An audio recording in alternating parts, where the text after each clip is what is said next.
Tnediet l-istrateġija tal-Kunsill Malti għall-Arti għal 5 snin li ġejjin. Strateġija bilan li bl-investiment fihom il-kultura u l-kreattività ikunu iktar aċċessibbli għal iktar persuni u komunitajiet biex pajjiżna jilħaq livelli ogħla ta' eċċellenza. Dan b'miri li jsaħħu l-potenzjal u l-iżvilupp ta' attivitajiet kreattivi professjonali, taqqat lil Malta mal-komunità artistika internazzjonali, tipprovdi iktar opportunitajiet biex nies tinvolvi ruħha fl-industrija kreattiva u tkabbar il-kapaċità ta' organizzazzjonijiet kulturali pubbliċi.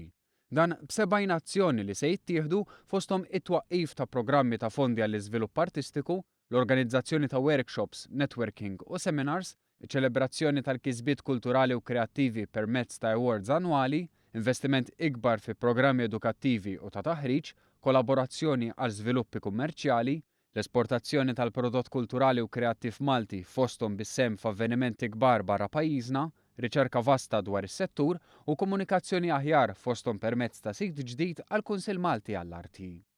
Fid-diskors tiegħu f'din l-okkażjoni il-Ministru għall-Kultura u Bonnici tenna li din hija wkoll l-istrateġija u l-viżjoni tal-Gvern hekk kif l-istrateġija ġiet approvata mill-Kabinett. Fid-dawl tal-motto mill-Kunsill Malti għall-Arti Oħlom, Oħloq, Bonnici saħaq li l-artist irid joħlom, imma jeħtieġ ukoll li jkollu disponibbli għalih l-għodda meħtieġa. Passi li l-Gvern qed jimplementa grazzi anke għal liġijiet fosthom fil-libertà ta' espressjoni. Bonnici fakkar li din l-istrateġija tnediet fid-dawl anke ta' żieda fil-budget ta' 39% s-settur kulturali u kreattiv li tela għal total ta' iktar minn 52 miljun euro.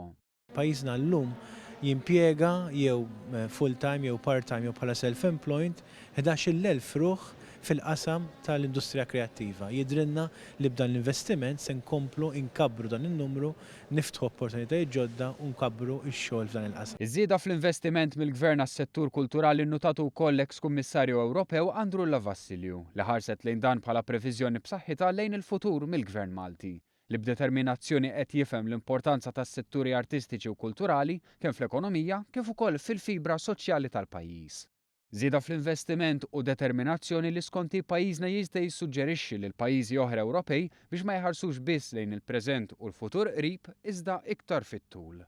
Min-naħa tiegħu iċ-Chairman Eżekuttiv tal-Kunsill Malti għall-Arti Albert Marshall saħaq li l-kultura hija soluzzjoni għal ħafna għawġ li nsibu madwarna.